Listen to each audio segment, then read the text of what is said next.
A recap of the rising tensions in Kashmir. A suspected militant and a policeman have been killed in Kashmir in the first gun battle since India stripped the region of its special status. Pakistan also says 3 of its civilians have been killed by Indian gunfire from across the de facto border known as the line of control.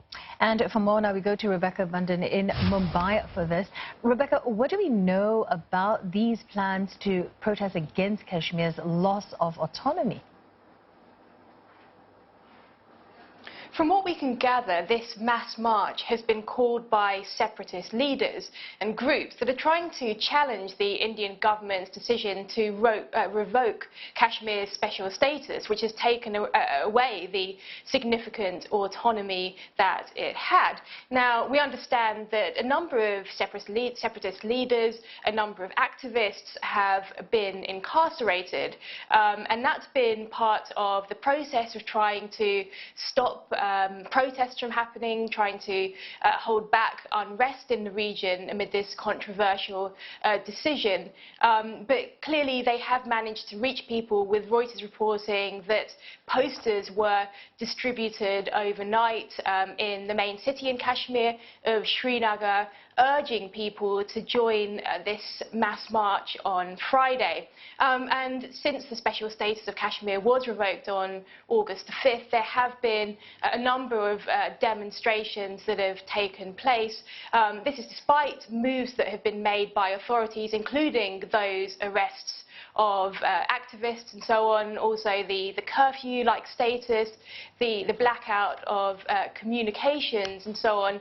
Despite this, they are finding ways of getting together to challenge this decision that's been taken by the Indian government. So definitely this is something that's going to put security forces in the region on very, very high alert, of course already on high alert given the tense situation that's ongoing in the Kashmir region. Rebecca, India has eased the security measures in Kashmir. It's even returned communication lines to a certain extent, but the tensions still remain. What are authorities doing then to defuse the situation there? Well, so landlines have been restored to some extent, and schools have reopened, for example, some schools, that is.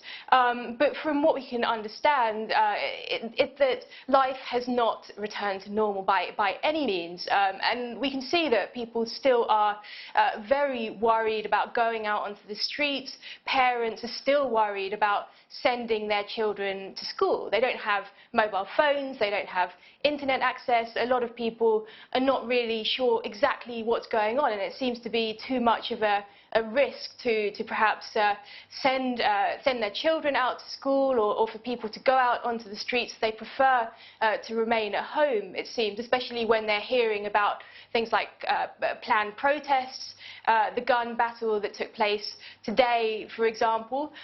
So there are just these ongoing tensions that are a worry for people, and although authorities are saying these are preventive measures, it still means that people are to some extent living in fear in that region, because they just simply don't really have a clear picture of what's going on.